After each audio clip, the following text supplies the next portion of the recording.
All right, baby. Let's go. Let's go. Downloading. Barking boys minus a barking boy today. Yeah, we had to put him down. Yeah, he had a lame tooth, and so he. Yeah, we literally. We.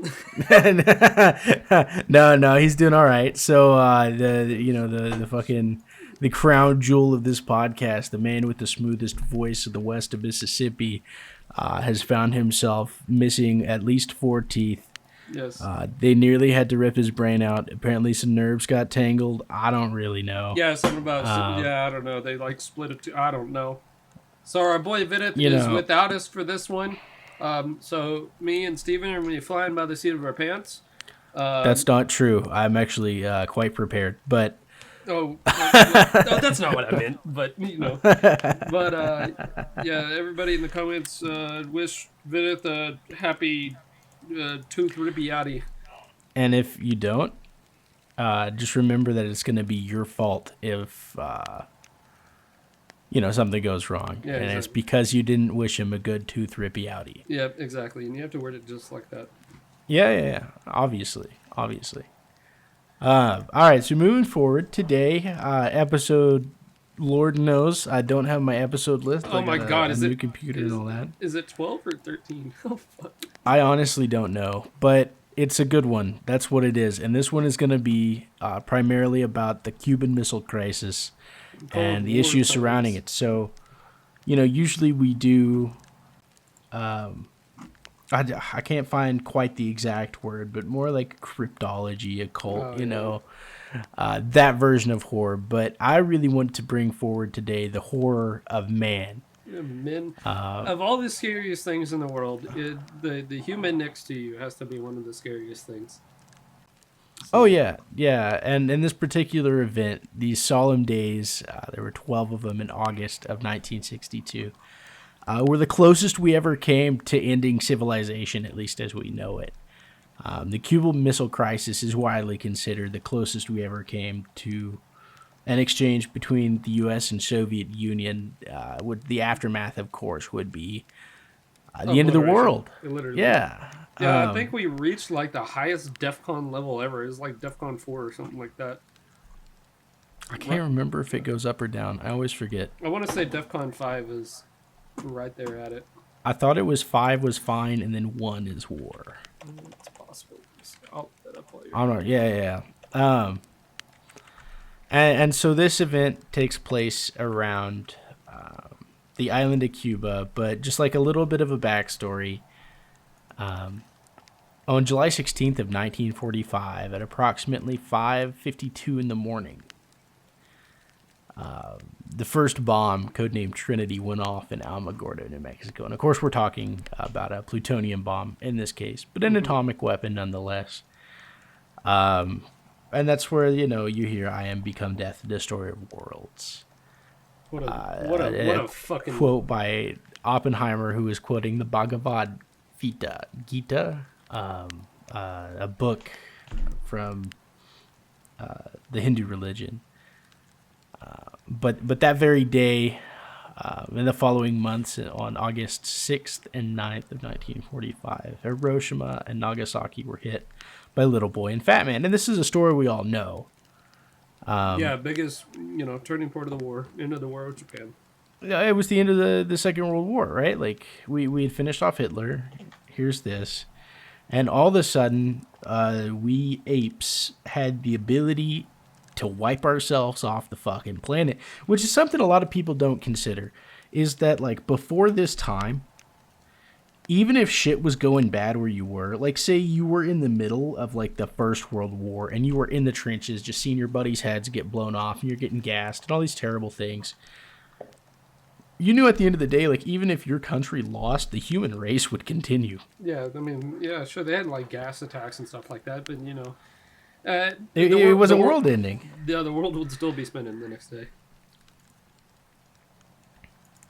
Yeah. And so, this time in 1945, it changed. For the first time, you couldn't sit there and think, well, if I don't finish this mission, my son or my grandson might. No, you might not have a fucking anything left, I was about to say. I'm not sure what the cultural impact was. I mean, like, from my favorite analogy is like we the human race is represented by a toddler. We're given a handgun, right? Like a toddler was given a fucking handgun. And then like 10 years later, this guy by the name of oh fuck, I already forgot it. He made the thermonuclear weapon. Good God. Feynman? Is that who? Thermonuclear.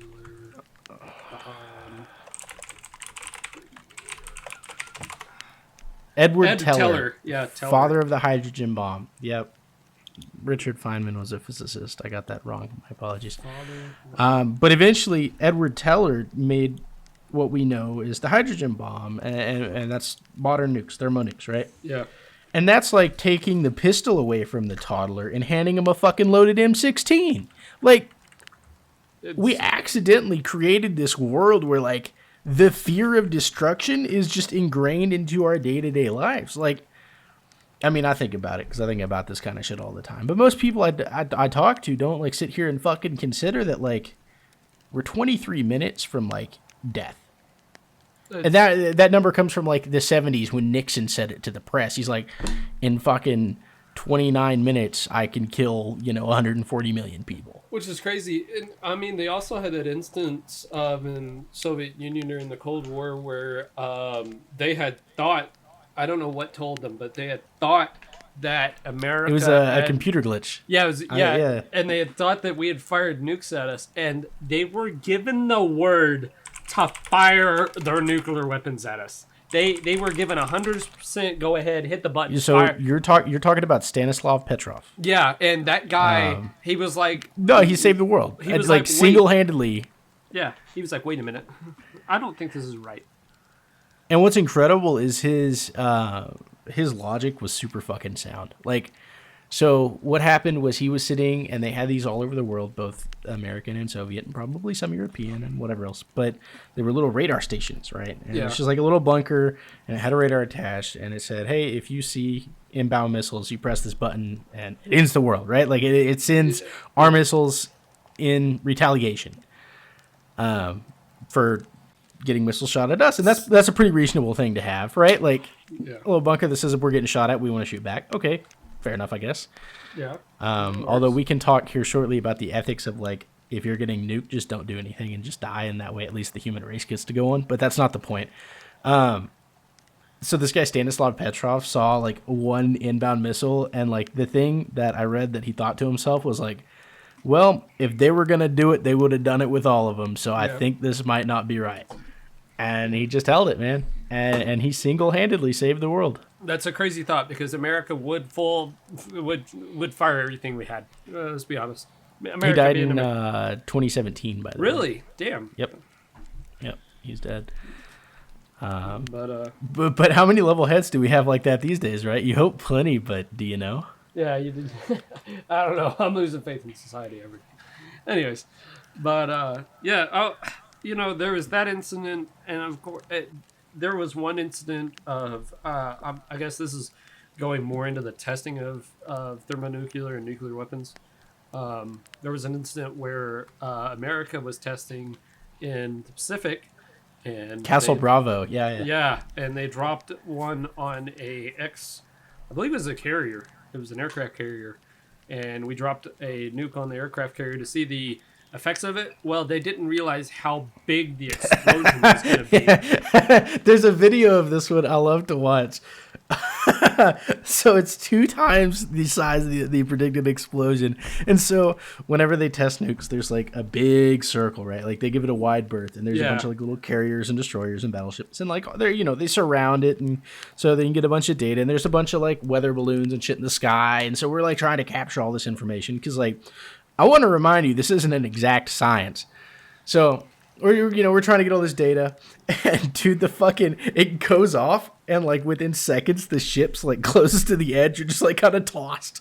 Yeah, no, yeah. Okay, so it went off March 4th or March 1st. Sorry, I can't fucking read. March 1st, 1954.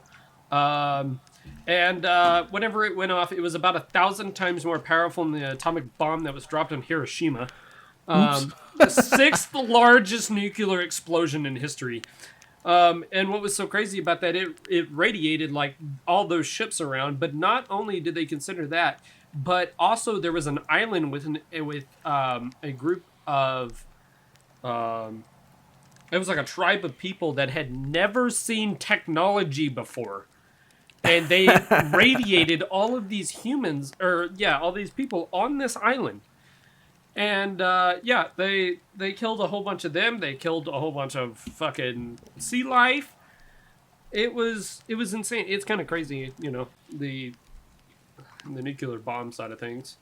Well, like they honestly didn't know if it would ignite the atmosphere or not. So the Soviet Tsar bomb, the big one, they wanted to do one twice as big as that. So one was 500 million megatons, 500 million megatons, and the other one would have been a billion megatons, or maybe 50 and 100. But anyways, these are like unfathomably large numbers. And they're like, dude, we're gonna like hold off a little bit so we don't fucking light the air on fire.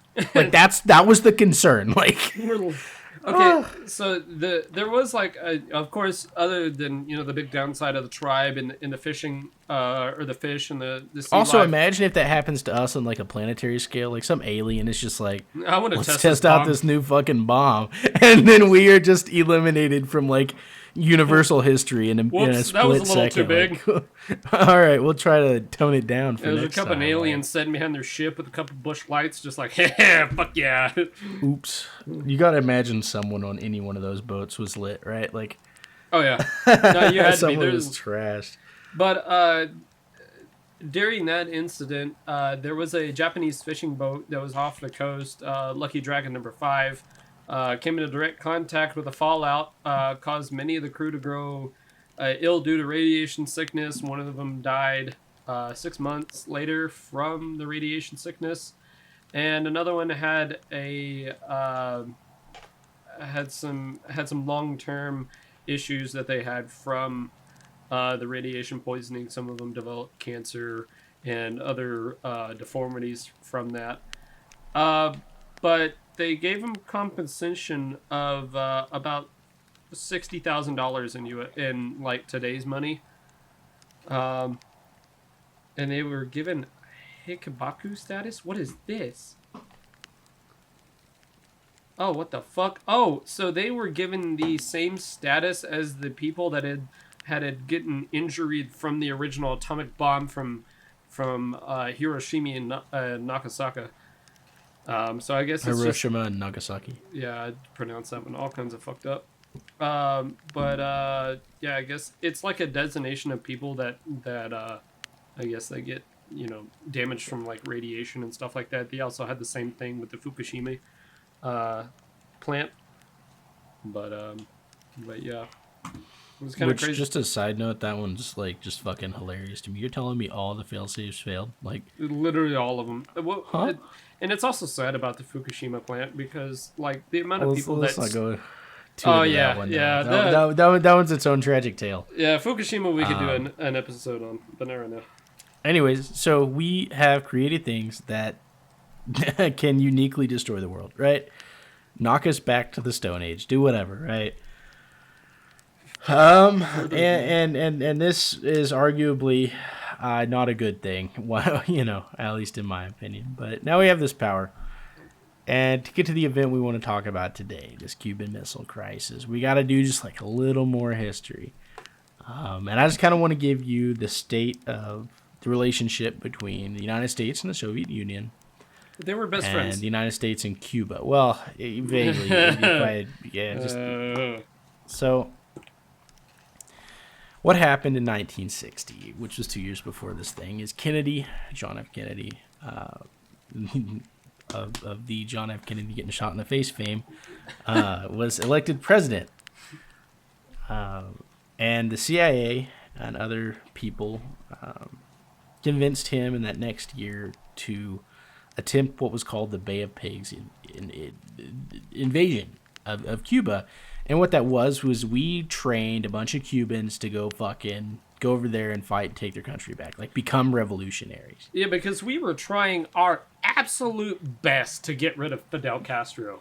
Well, so we had this like wonderful hemisphere of the world where we weren't fucked by anybody forever until Cuba's like, and now we're Soviet. It happened right under our noses. We were busy fighting the Second World War, and then, oh shit, our next door neighbor is the thing we sworn to hate for whatever reason, right? Like, the only reason us and the Soviet Union didn't get along was not ideology. It's because we were the two biggest kids on the block, and nobody wants to like fight for power, right? Like, Yeah. a fucking Egyptian from the old civilization would have understood why we hated each other. They didn't know what communism was. They didn't know what fucking, democracy was. Those are good placeholders, but the two biggest kids on the block don't get along, right? Like it's the story of humanity. Yeah. So anyways, we had one of the big kids, little brothers, right in our backyard. And so we came up with this plan to train up CIA Cubans, or the CIA to train up Cubans, excuse me, and then send them in, start a revolution, and make Cuba democracy, right? Like, okay, cool. Well, Kennedy, not only being the youngest president, was also quite naive, at least at the time this happened. And what the U.S. military-industrial complex, the military leadership, the CIA, the NSA, whatever, they all grouped together and said, hey, it would be really wise to do this. And then when it failed, which it did, the Cubans landed on the beach with all their American weapons and they got shot in like 20 fucking minutes. It was an insanely quick. And they literally were like, hey, this is American backed, and they were like, what the fuck? Yeah, hey guys. Excuse that's me. Fucked up. And so they're like, all right, well, now we got to finish up, give them the 1-2 punch, and go to war with Cuba, right? Like, that's just the right thing to do, all these military leaders said. And Kennedy was like, fuck no. Yeah. And this is what led, in my opinion, to this like character change where Kennedy like really took charge and I don't want to say grew a spine, there's a whole thing on Kennedy, but like he became a much stronger leader after getting fucked over by the people he thought he could trust, right? And that's kind of how we had Robert Kennedy as the Attorney General and some other, slightly, it's like more of a dynasty than an elected official type of deal, but it is what it is. So the U.S.-Soviet relations were not that great either. This same year, there was a summit about nuclear weapons testing, amongst other things, where the new leader of the Soviet Union, because Stalin just died, so there's this guy, Nikita Khrushchev. Khrushchev? I have a bad time saying his name. Yeah, Nikita Khrushchev. He was like the opposite to Kennedy. So Kennedy was this playboy, right? Like he was a Manhattan socialite. He knew everybody. He hung out with Frank Sinatra. He smoked cigars. Oh, he yeah. took lovely pictures, he served in World War II. He's a fucking ladies' man, right? Oh, yeah. Yeah, he served. He like had a boat thing in World War II. He wasn't like a fucking frontline soldier or anything, but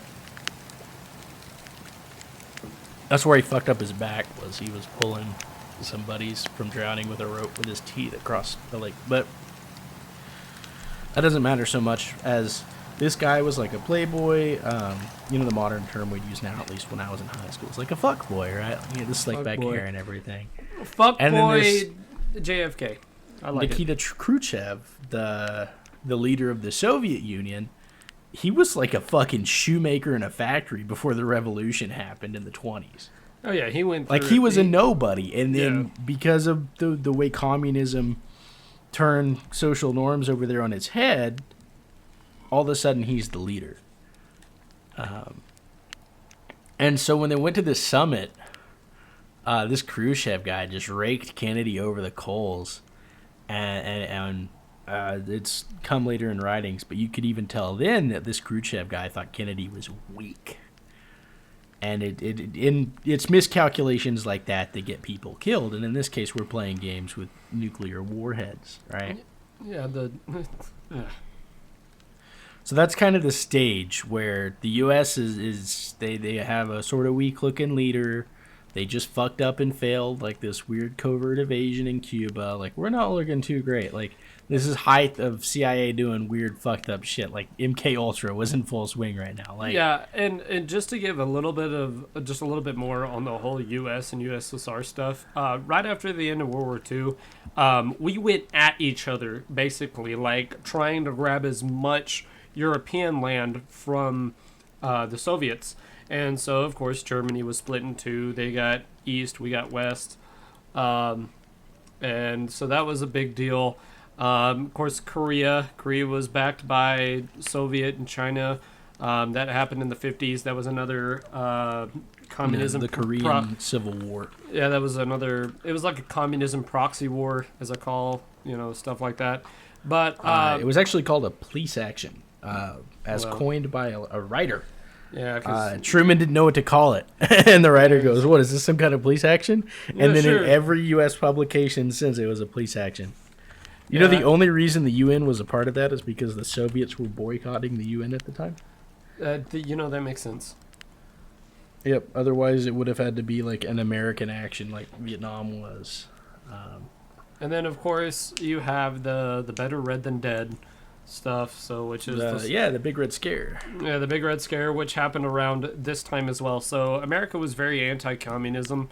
And this is like the communists were very anti-American. They were. So we were very much like button heads, and I mean, of course, a couple of years later is the Vietnam War, which is us versus Soviet-backed Vietnam, NVA, and whatnot. Viet Cong. But to say that we were we weren't friends with Russia, so yeah, we weren't particularly tight.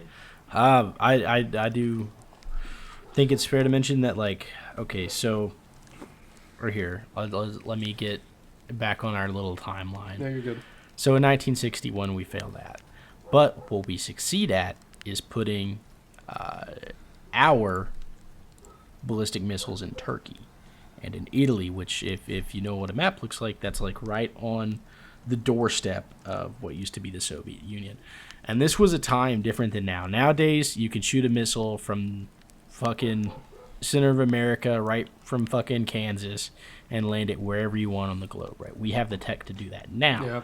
But in the 60s, that didn't exist. That came around in the 70s and the 80s. And so at that time, you kind of had to put your missiles close to the bad guy. Like, if you wanted to have them, like, ready to go or whatever, we couldn't just fucking shoot across the world. Yeah. So missile technology was a lot different. We put him there, and as a result, this Khrushchev guy met with Castro to, in secret, put ballistic missiles in Cuba, right? Like, we have a gun down their throat, they want a gun down ours. Which, by the way, Fidel Castro, communist leader of Cuba, at the time, Cuba was communist, and they had a long leading tie back to Russia and whatnot. Fidel Castro was like they were like the little brother. Yeah, Fidel Castro had like a love for Soviet Russia and Soviet communism. Yeah, dude, that guy like really believed in the cause. I'm just gonna throw this out there real quick, just as a real quick tidbit. Fidel Castro, communist leader of Cuba, we tried to assassinate that man 600 and something times. And we failed every one of them. Every one of them. And the last one that we did was in 2000. We tried to put explosives in his podium where he was going to, have a speech. He died in 2016, by the way. Yeah, we did. He has a quote saying, where was it at?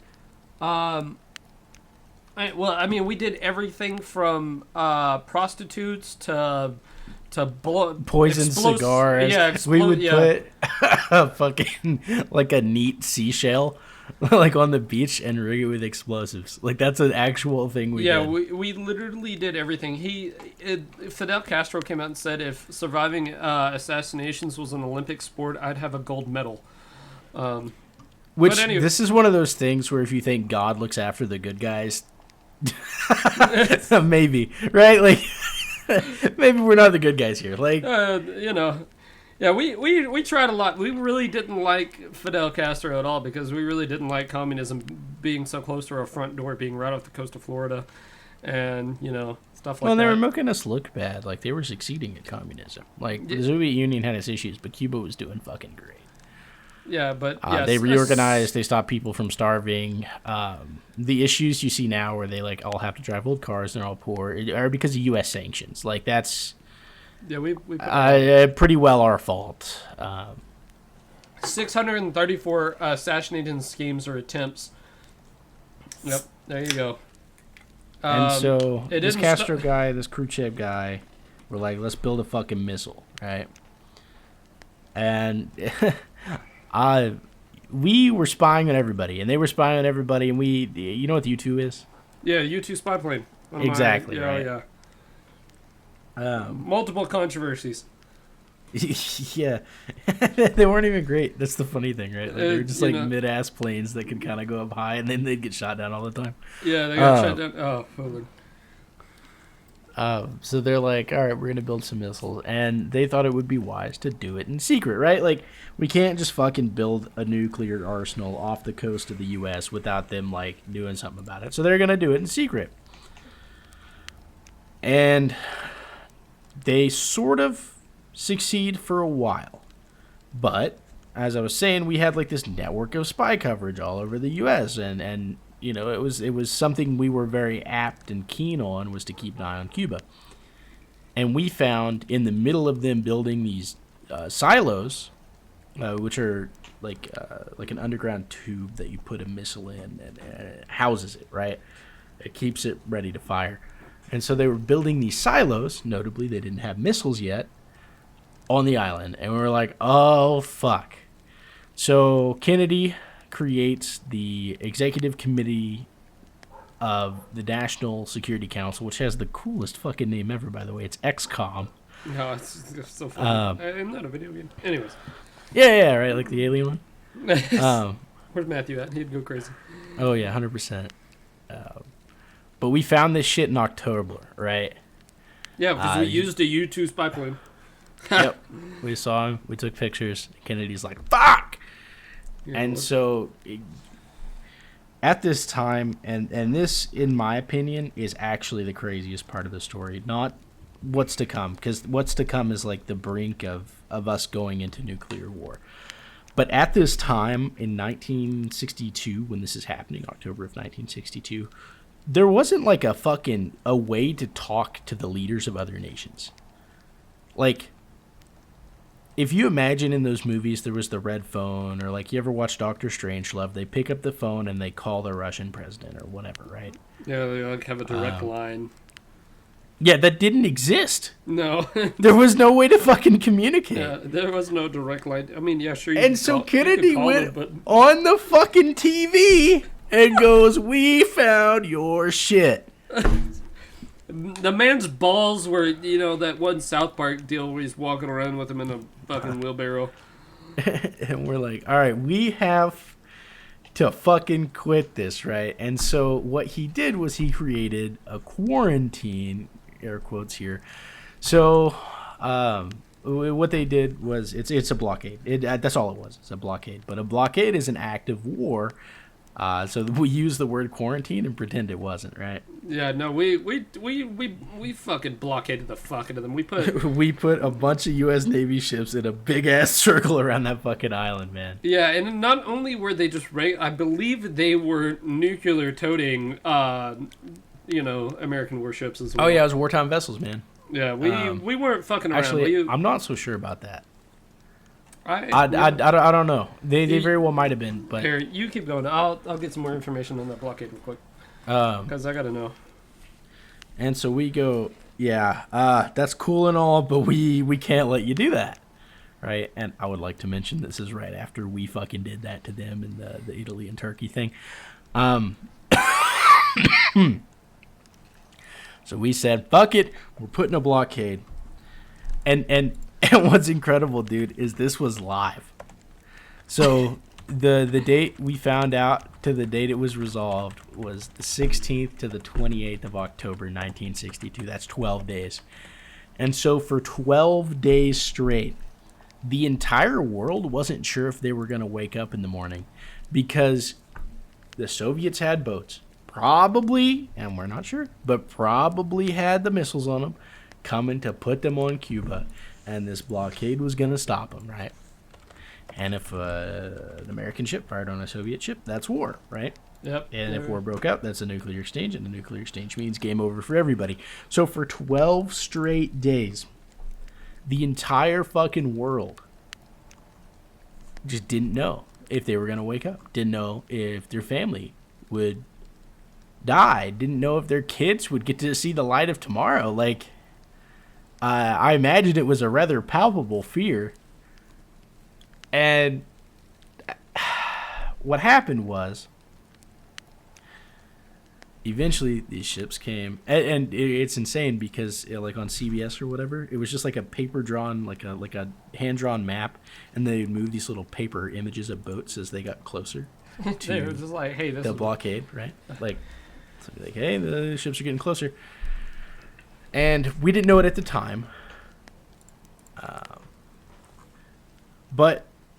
And we meaning civilians, let me say it that way. But yeah. we didn't know at the time, but Kennedy and Khrushchev were just like, all right, fuck it, let's send some letters. You know, like they're snail mailing, they're sending shit over the wire. They're like, hey, we know you're a spy. Can you get this message to him like now? Like that kind of shit, right? Like fucking, like we just fucking threw in all the hats. We're like, we got to talk this thing out before the world ends, right? And after several days of negotiations, when the boats finally got there, and they got there, the Soviet boats, right as they were within line of sight of the American ships, they turned around. And what the world didn't know was Khrushchev decided that a couple of days ago, but he didn't want to look weak for as long as possible. And so then the world was saved, but what actually caused them to turn around was the negotiations that publicly the Soviets would dismantle their weapons in Cuba and return them to the Soviet Union. And right? we would do the same in Turkey, correct? Yeah, but that was in private. We didn't want the world to know that. Yeah, God forbid. Yep. And eventually by November, things were solved.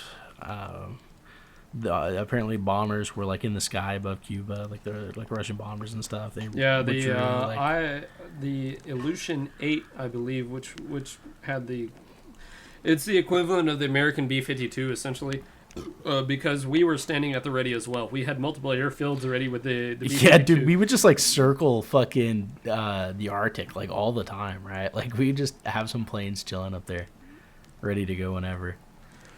And then as a result of this terrible fucking thing, we finally got the hotline from Washington to Moscow built. And that little terrifying incident is how the world nearly fucking ended. Holy shit. 23 nuclear-armed B-52s were sent to orbital points within striking distance of the Soviet Union. Oh, we were about to go to war, man. Defcon 2. That was the highest level of... You're right, it goes backwards. So that is the highest level of Defcon the U.S. government has ever seen, was Defcon 2 during this time. We were that close to Defcon 1, which is full-on nuclear war. And think about that shit. The world was going to end, and these people couldn't even try to talk it out. No, like, they're writing fucking letters, dude. It's insane. Yeah, no, we were like a couple button presses, or just literally someone could have come over a radio and told, because we were so hyped up on B-52s and whatnot in an airport, all we had to do was say, yeah, go ahead. And boom, it's over. It's absurd. And that's so horrifying to me. Like, I know we have probably bigger bombs now. We probably have things beyond our comprehension that are also equally likely to end the world and whatnot. But goddamn, dude, people nearly watch that shit live. Like, oh yeah. I wonder how many nuclear submarines. So I have a big thing with like nuclear submarines too. Like if you watch the movie Hunt for the Red October and stuff, it's another big one that I. Which is fucking crazy, dude. They made a fucking a submarine the size of an aircraft carrier. Like, what the fuck? And it just decided that it was going to come over here. But yeah, of course we had multiple nuclear submarines too, which that is another scary thing too, that whenever it has to deal with nuclear war and stuff, that at any point we have, and it's not known, no one knows except for the higher ups in the US government where all of our nuclear submarines are. But they're probably fucking everywhere, right? Like, that's, that's the goal. But you imagine. It's just, you know, kind of crazy that how fast we could respond. I mean, look how fast we respond to the you know, the attacks in, was it Yemen, and currently right now and stuff like that. Us rolling up half of our fucking fleet to the edge, like, hey, you want to fuck around and find out? We did the same thing to North Korea, I believe, under Obama. They threatened us, and we rolled up like 3 of our aircraft carriers off to the coast of North Korea. I'm like, hey, you want to try it? Sorry about the background noise. I had a water bottle fuck up. It's just kind of crazy, though, at any point how quick a response our military can be at any threat, whether it's, you know, at the time the Soviets, or, you know, current times it's, you know, North Korea and whatnot. Yeah, and I'd like to talk for a second on the. I guess I've been talking this whole time. Oh, you're good. But I want to talk for a second about the moral implications of this, right? Like, ever since we invented and then proved that we would use it on another man, the atomic and later nuclear bomb, like, we began walking a tightrope, right? And this tightrope is, can humans go for forever without nuking ourselves for oblivion? Because any time before that, like, major powers going to war was like a fucking Thursday. Like, this shit would happen all the time. Like, you had England and France going at it, like, all the time. Those were 2 world powers. Those were heavy hitters. The First World War was the heaviest of all hitters going at it, right? And that was fucking routine, right? And then all of a sudden we make this bomb, and it's like, if that ever happens again, we lose. We finish the experiment of life on Earth, right? Like, we have to keep walking this tightrope, you know. And some people say, well, that's why you need to, like, expand to other planets or whatever. But we're like fucking generations away from, like, sustainably having, you know, life on other planets under their own power, so to speak. And it's like, can we do it? Like, we can't even, like in the U.S. right now, right? Like, we can't even get along. Like, routine shit, basic issues, you know. And this is gonna get vaguely political, but I just mean, like, there's no underground foundation, at least to me, that people seem to recognize, and I think it exists, and I think it's, like, intrinsic to human life, is, like, this foundation of unity, right? Like, I think all human beings are created equal and are given, the founding fathers called it unalienable rights, but one could argue they're just human rights, like, the right to exist and the right to, like, try to thrive and to have a family, right? Like, you should have the right to breed and you know, like, just, like, normal fucking human shit. The right to love, the right to be happy, right? And some people, I don't know. It's not a modern thing. It's a very old thing. But, like, they pick on the differences instead of the similarities, and it's just, the stakes are too high. Oh yeah, it's just crazy that at any point all of it could be taken away in a moment's notice. It'd be our own fucking fault. That's the worst part of it, probably, right? Like, getting wiped out by the aliens who are testing a bomb fucking, you know, 2 galaxies away, and it's a little too big. Well, I guess we're shit out of luck, but the likelihood of that happening over us killing ourselves, I don't know. I think we screw up before something crazy like that happens. Yeah. Whether it's, you know, of course we don't test nuclear weapons anymore, so we publicly don't. I'm sure there's, like, some underground chambers and shit where we're up to shit, but the deal is like, you know, it's crazy how many wars we've been through too. Like, within the past 100 years, the amount of battles we've been fighting is just crazy to me too. Whether it's from World War I all the way up until, you know, the war in Afghanistan. I'll give you something different. I like this. How about how few wars we're fighting? How about sure, there's a couple, right? And they're really well documented, especially because they're recent. But like, what about fucking 100, 200 years ago, right? Like in 1800, or fuck it, we'll start at the American Revolution, going to like the end of Napoleon, like the late 1800s. That's like a fucking 1,000 wars. Like, dude, they just kept going. Spanish American, 100 years, 1812, American Revolution, French Revolution, fucking all the European revolutions, fucking like left, right, and center. And then now it's like, we kind of got to get our act right. I don't know. That's one lens. But the lens that like we just keep fighting for no fucking reason is also perfectly true. Like, why did we go to Afghanistan at all? Why did the Soviets do it before us? Why does at the end of Rocky 2 they call the Mujahideen the good guys? Just like questions like that. Did you say Rocky 2? Yeah. At the end of the Rocky 2, it says this movie is like in respect to the brave fighters of the Mujahideen, because at the time they were fighting the Soviet Union, right? No, you mean Rocky 3. Do I mean Rocky 3? Yeah, you mean Rocky 3. Rocky 2 is where he fights Mr. T. And then Rocky 3 is when he fights Drago. Mujahideen, Rambo, and the Mujahideen. Or is it Rambo? You said Rocky. Rambo 3 Rambo is what I'm thinking of. Yeah. I'm fucking stupid. Anyways, sorry. American movie about America being good has Mujahideen good guys, what we later called the bad guys at the end. Now, if you ever watch Rambo and you're like, damn, we did the right thing, you didn't watch that movie well enough. Like, not to get political about the Vietnam War and stuff, but if you ever sat down and watched, like, Rocky 1 and then Rocky 2, First Blood, you did not watch, or did I say Rocky again? Rocky, Rambo, both have Sylvester Stallone in them. But yeah, there is, especially Rocky or Rambo 1, in the talks of him coming back from Vietnam, and the just how we looked at Vietnam veterans coming back, fighting a war they didn't want to fight, and stuff like that. I could go on about the Vietnam War and stuff. I won't. But if you ever watch Rambo 1, Rambo 2, Rambo 2 First Blood Part 1, Part 2, if you ever watch those movies and you were like, damn, we were on the right side of things, you did not watch those movies close enough.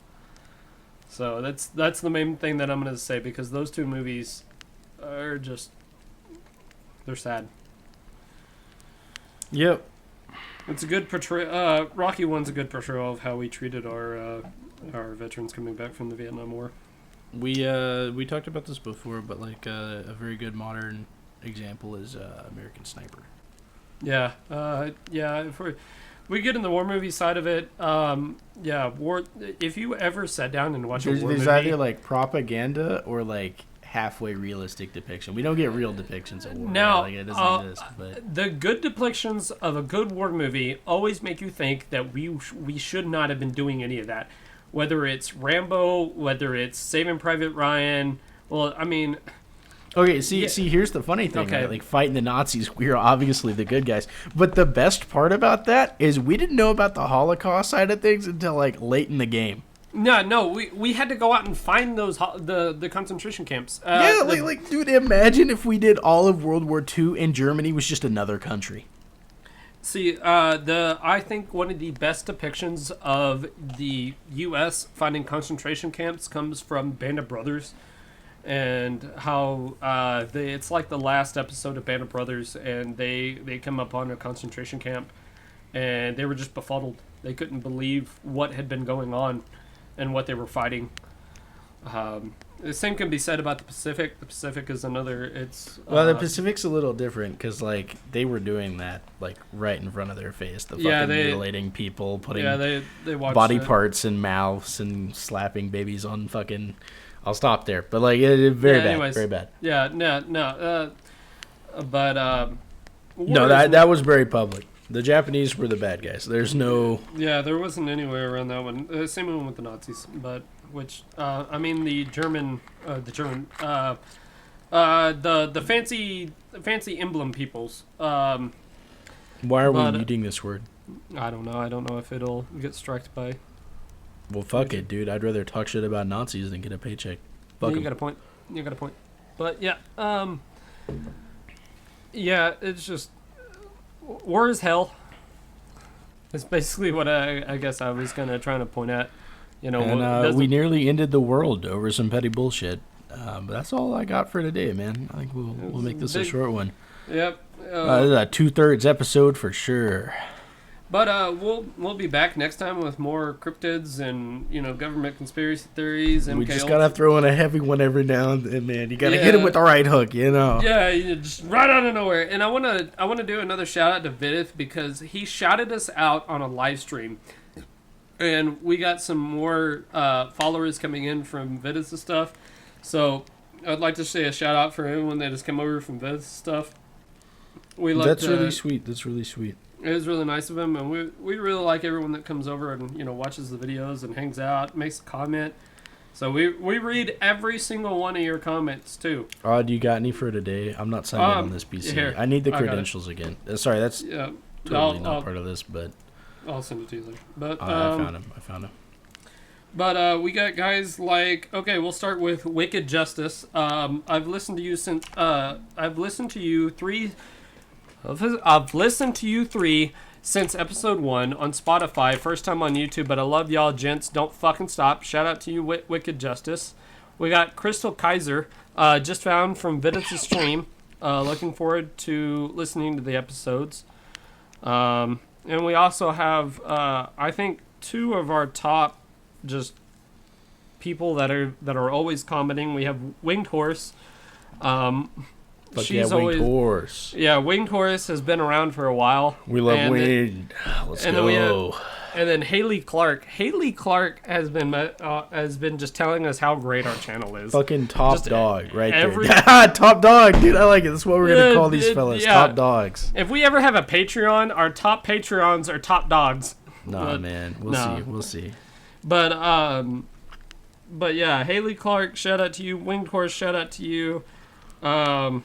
I mean, and then I still love that a month ago we had a comment by "We're Not the FBI."